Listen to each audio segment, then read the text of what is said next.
नमस्कार, बहुत बहुत स्वागत है आप सभी का Z10 न्यूज पर। और आज हम मौजूद हैं सेक्टर 20 के E150 में डॉक्टर विवेक कुमार पाठक सर के क्लिनिक में, जहां आज हम इनसे कई बीमारियों के बारे में जानेंगे। जैसे कि इन्होंने आपको पहले भी कई जानकारी दे चुके हैं, पहले भी आपको नाक और कान से संबंधित। तो आज हम इनसे नई बीमारियों के बारे में जानेंगे। उससे पहले हम इनका बहुत बहुत स्वागत करते हैं कि इन्होंने आपको बहुत सारी जानकारियां दी। सर, आपका पहले बहुत बहुत स्वागत है।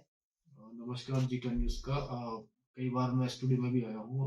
विभिन्न टॉपिक्स पर मैंने बात करी है और आज यहाँ पे हमने एक स्वास्थ्य शिविर जो है का आयोजन किया था।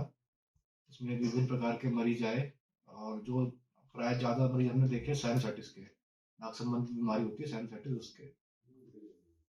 तो आपने जो अभी बीमारियां देखी है साइनसाइटिस की, जो कि नाक से संबंधित बीमारी होती है, आज के दौर में आप जैसे पहले भी आपने बोला था कि एयर पॉल्यूशन की वजह से ज्यादा बीमारियां होती है, तो आपसे जानना चाहेंगे कि जो साइनसाइटिस की बीमारी है वो किस वजह से लोगों में फैल रही है। सबसे पहले आपको दर्शकों को बताना चाहूँगा कि साइनसाइटिस बीमारी क्या है, उत्पन्न कैसे होती है, इसका निदान कैसे करा जाता है, डायग्नोसिस कैसे करा जाता है। तो सबसे पहले साइनसेस क्या होते हैं, तो बॉडी में, शरीर में अलग अलग तरह की हड्डियां होती हैं, जिनको हम दो दो दो विभाग में डिवाइड करते हैं तीन तरह से। एक होती है कॉर्टिकल बोन, एक होती है कैंसरस बोन और एक होती है न्यूमेटिक बोन। जी। जो चेहरे की बोन है ये सारी न्यूमेटिक बोन है। न्यूमेटिक बोन का मतलब है कि एक परत है, दो परत है, उसके बीच में हवा भरी हुई है। तो ऐसे ही इसको हम बोलते हैं मैक्सिलरी साइनस, ऊपर फ्रंटल साइनस, पीछे की तरफ में होता है ethmoid sinus and sphenoid sinus. ये जो हड्डियां हैं इनके ऊपर ब्रेन बैठा हुआ रहता है। तो एक तरह से जो एयर है वो वायंश की तरह काम करती है, ताकि जो ब्रेन का जो वेट है वो सहन कर पाए। तो अब इसमें नॉर्मली हड्डियों में एयर होती है जो नाक के थ्रू इनको वेंटिलेट करती है साइनसेस को। और इस मौसम में क्या होता है कि बहुत ज़्यादा प्रदूषण होने की वजह से साइनस की जो लाइनिंग, जो मिकोसा होती है, जो लाइनिंग, जो अंदर की स्किन है उसको मिकोसा बोलते हैं, उसमें इन्फ्लेमेशन चालू हो जाता है, एलर्जिक रिएक्शन चालू हो जाती है।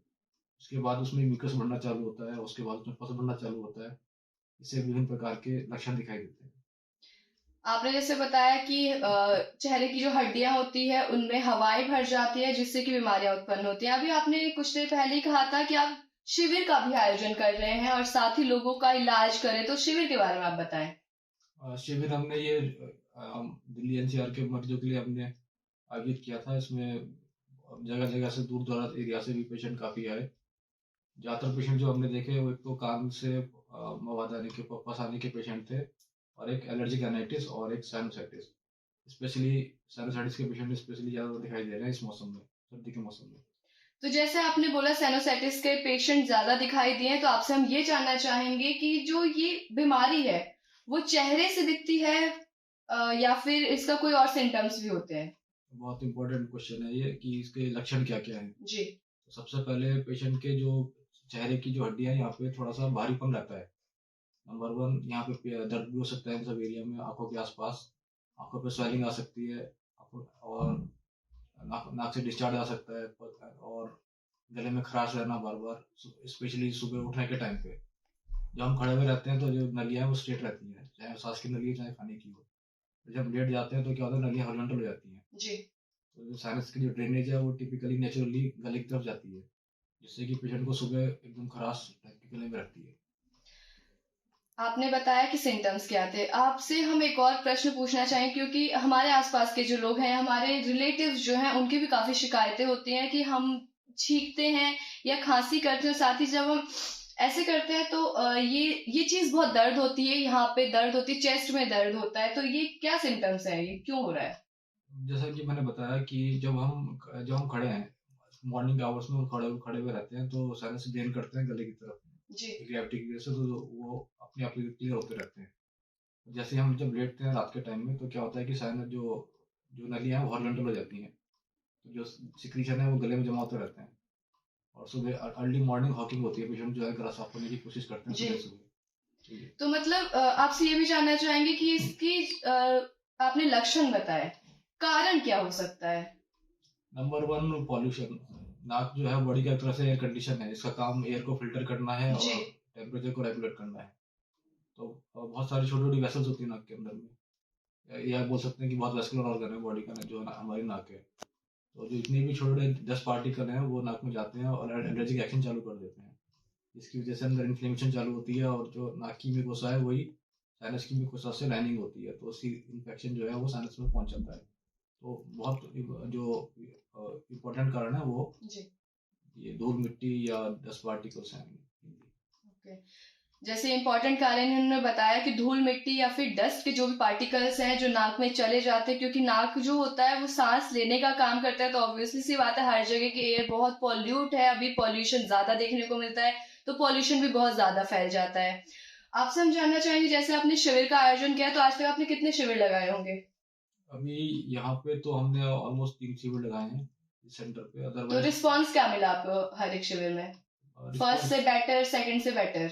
नहीं, हर बार अच्छा रेस्पॉन्स मिला है और पेशेंट जो है वो काफ़ी उनके अंदर बढ़ चढ़ के आ रहे हैं। और जागरूकता मेन जो शिविर का जो उद्देश्य होता है वो जागरूकता होता है। तो जो पेशेंट आते हैं जो कि थोड़े निचले तबके के होते हैं उनमें थोड़ी जागरूकता नहीं होती। ओके। जैसे कि हम बताते हैं कि अगर आप बाहर निकल रहे हैं तो मास्क का यूज़ करें, जी। है ना, ताकि ना सिर्फ कोविड से बचेंगे आप, इवन आप जो डस्ट पार्टिकल वगैरह से जो एलर्जिक राइनाइटिस हो गया, ट्यूबरकुलोसिस हो गया, टीबी, इनसे भी आपका बचाव होगा। तो इसलिए मास्क का लगाना बहुत जरूरी है, दिल्ली एनसीआर में खासकर।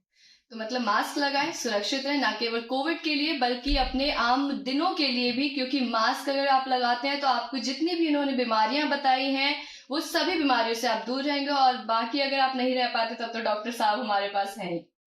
तो बहुत अच्छा लगा सर आपसे मिलकर और तमाम जानकारी आपने साझा की।